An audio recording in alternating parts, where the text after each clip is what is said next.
আসসালামু আলাইকুম। দর্শক, খুবই আন্তর্জাতিক পর্যায়ে দুটি গুরুত্বপূর্ণ খবর। তুরস্কের সঙ্গে আলোচনায় বসতে যাচ্ছেন হামাস প্রধান এবং কাতার থেকে সরছে হামাসের কার্যালয়। আলোচনায় দুটি দেশ, অর্থাৎ কাতার থেকে যদি সরে যায় হামাস, তাহলে কোন দুটি দেশ সেই নিয়ে রিপোর্ট। তো প্রথম সবচেয়ে যেটি গুরুত্বপূর্ণ, যেখানে হামাস একেবারে বিবৃতি দিয়ে এরদোয়ানের বক্তব্যকে স্বাগত জানিয়েছিল, কেননা এরদোয়ান খুব দৃঢ়ভাবে হামাসের পক্ষে বা ফিলিস্তিনি জনগণের পক্ষে অবস্থান নিয়েছিল এবং যে অব্যাহত যে পরিস্থিতি, গাজার পরিস্থিতি, ফিলিস্তিন পরিস্থিতি, তাতে একটি শক্ত অবস্থান হামাসকে খুবই উজ্জীবিত করেছে। এই কারণে হামাস আনুষ্ঠানিকভাবে বিবৃতি দিয়ে তাদেরকে অভিনন্দন জানিয়েছে।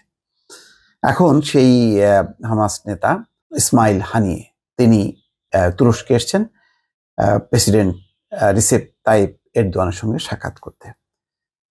ইরান ও গাজায় নতুন করে ইসরায়েলের হামলার প্রস্তুতির কথা জানানোর পর মধ্যপ্রাচ্যে চরম উত্তেজনা ছড়িয়ে পড়ার মধ্যেই এই সাক্ষাৎ চলছে।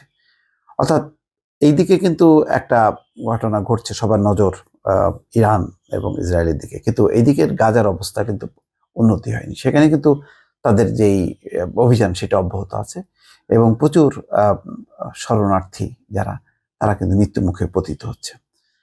এরদোয়ান ফিলিস্তিন সংঘাতে মধ্যস্থতাকারী হিসেবে ভূমিকা রাখার চেষ্টা করেও ব্যর্থ হয়েছেন। তুর্কি প্রেসিডেন্ট হামাস নেতার সঙ্গে বৈঠকের বিষয়ে আন্তরিক রয়েছেন, খবর এএফপির। শুক্রবার সাংবাদিকদের প্রশ্নের জবাবে এরদোয়ান বলেন, আমরা আমাদের এবং হানিয়ার মধ্যে আলোচ্য সূচি রাখব, তবে কাতার বলেছে তারা হামাস ও ইসরায়েলের মধ্যে মধ্যস্থতাকারী হিসাবে তাদের ভূমিকা পুনর্বিবেচনা করবে। কেননা ইসরায়েল কোনোভাবেই তাদের কথা শুনছে না। তারা তাদের অবস্থানে আছে যে হামাসকে একেবারে নির্মূল করতেই হবে এবং নির্মূল না হওয়া পর্যন্ত তাদের অভিযান চলবেই।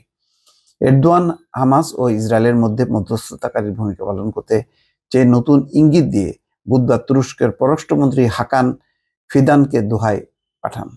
2011 সাল থেকে তুরস্কে হামাসের একটি কার্যালয় রয়েছে। ওই সময় তুরস্ক ইসরায়েলি সৈন্য গিলাদ শালিতকে মুক্ত করার জন্য হামাস গ্রুপের জন্য চুক্তিটি নিশ্চিত করতে সহায়তা করেছিল। বারবার তুরস্ক সফর করা হানিয়ের সঙ্গে সুসম্পর্ক বজায় রেখেছেন এরদোয়ান। আচ্ছা, অন্য একটি খবর যেটি এসছে, কাতার দীর্ঘদিন থেকে অবস্থান করে আসছে কাতারে ফিলিস্তিনি স্বাধীনতাকামী গোষ্ঠী হামাসের শীর্ষ রাজনৈতিক নেতারা। এবার সম্ভবত কাতার ছাড়তে হবে তাদের। এক্ষেত্রে গোষ্ঠীটির পরবর্তী গন্তব্য হতে পারে দুটি দেশ।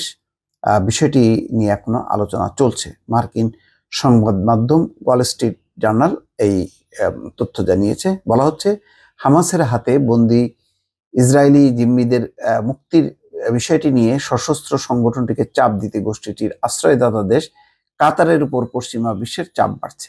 অর্থাৎ কাতার জন্য মানে চাপ দেয় হামাসকে, এই জন্য কাতারের উপর চাপ বাড়ছে। কিন্তু স্থায়ী যুদ্ধবিরতি, ইসরায়েলি কারাগারে বন্দী ফিলিস্তিনিদের মুক্তি সহ অন্যান্য বিষয় নিয়ে হামাস এখনো অনড়।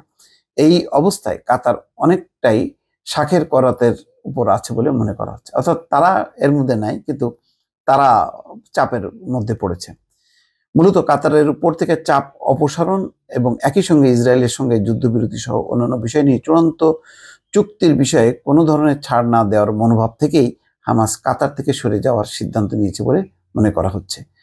আরব বিশ্বের কর্মকর্তাদের বরাত দিয়ে ওয়াল স্ট্রিট জার্নাল প্রতিবেদনে বলা হচ্ছে, হামাস সম্প্রতি উপসাগরীয় অঞ্চলের দুটি দেশের সঙ্গে আলোচনা করেছে যে গোষ্ঠীটির শীর্ষ রাজনৈতিক নেতাদের আশ্রয় দেওয়া হয়।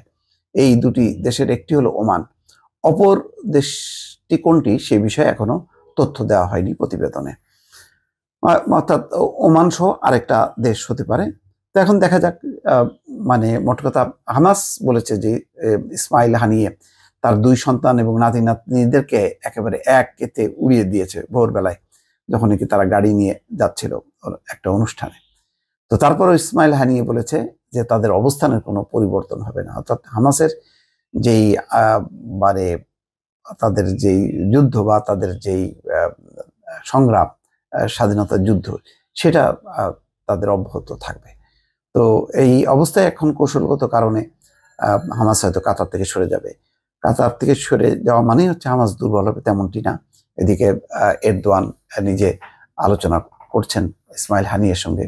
তো সুতরাং পরিস্থিতি যার যার অবস্থানে এখন এই সংকটের সমাধান শক্তিধর দেশগুলো যতক্ষণ না একটা রোড ম্যাপ মানে কার্যকর করতে না পারবে ততক্ষণ এই সংকটের আপাতত কোনো সমাধান নেই বলে অনেকে মনে করছেন। দর্শক ভালো থাকবেন, আল্লাহ হাফেজ।